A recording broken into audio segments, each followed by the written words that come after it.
Bom, um amigo meu está fazendo uma pesquisa sobre sanfona no Brasil, e me perguntou ontem sobre, sobre gravações, assim, que eu poderia ajudar de alguma maneira. Como eu tenho estudado isso um pouco, eu acho que eu posso responder ele, e como eu me propus a divulgar aqui coisas na internet, assim, por forma de vídeo, eu vou responder a ele brevemente, mas já falar para um certo público que porventura tem algum interesse.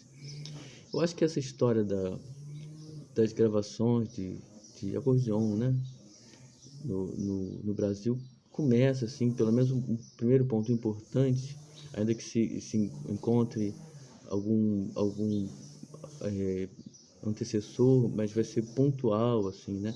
O primeiro momento importante foi quando a Casa Edison, do Rio de Janeiro,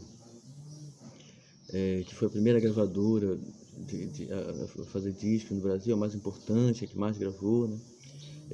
Então a Casa Edison mandou para São Paulo uma equipe para fazer gravações lá, né?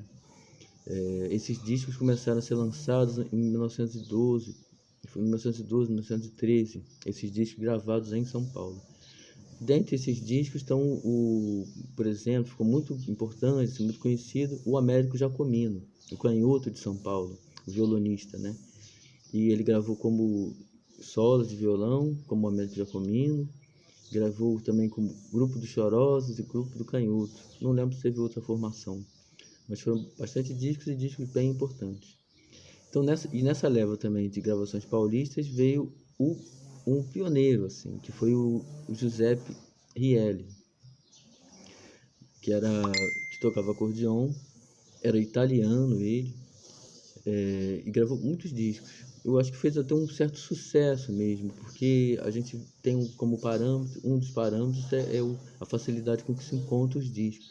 Então os discos foram lançados várias vezes e tal, com um número expressivo. Ele hoje em dia não é muito conhecido, o Rielli, mas o filho dele é bastante conhecido, que é o Rielinho. É conhecido como Rielinho, gravou muito também tocando acordeon. O nome dele era Osvaldo Rielli. E tem um outro filho também dele que foi músico, que eu não recordo o nome agora. Eu vi, até procurei na internet, assim, isso é fácil de encontrar na internet porque ele ficou conhecido. Eu acho que era Emílio Rielli. Aí eu vou mostrar um disco dele aqui, da Casa Edison. Talvez tenha sido o primeiro disco gravado. Pavilhão.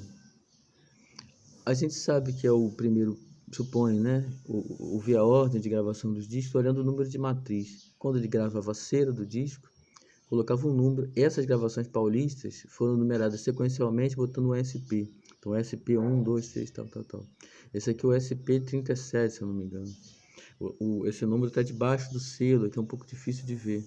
Mas eu dei uma olhada agora e parece que esse aqui é o número de matriz mais baixa que tem. Então talvez o primeiro disco dele gravado.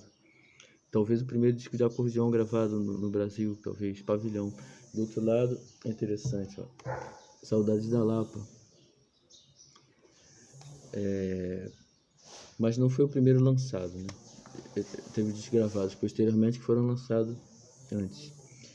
Outro momento interessante desse inicial da gaita no Brasil é no Rio Grande do Sul, em Porto Alegre, na Casa Elétrica. Lá o dono, né, da casa, o Leonetti, ele fez muita amizade, contratou um gaiteiro, nós chamamos de gaita, né, que era do interior do Rio Grande do Sul, que era o Moisés Mandadori, gravou vários discos na Casa Elétrica. O Leonetti apelidou ele de Cavaleiro Moisés. Então, deixa eu mostrar aqui um disco dele. Aqui ele é a mulata, né? Eu peguei aleatoriamente os discos dele, né? Ele aparece como Cavaleiro Moisés. Ele era filho de italiano, mas era nascido no Brasil. Pode até se dizer que foi o primeiro brasileiro que gravou assim expressivamente. É que as pessoas gostam de saber disso, né, e tal. O primeiro brasileiro que gravou expressivamente assim acordeão no Brasil, já que o Giuseppe Rielli era italiano. Aqui outro disco do Cavaleiro Moisés, que é de 1915. Esse aqui é anterior que eu mostrei, de 1914. Ele aqui ele já aparece como Maestro Cavaleiro Moisés Mandadori.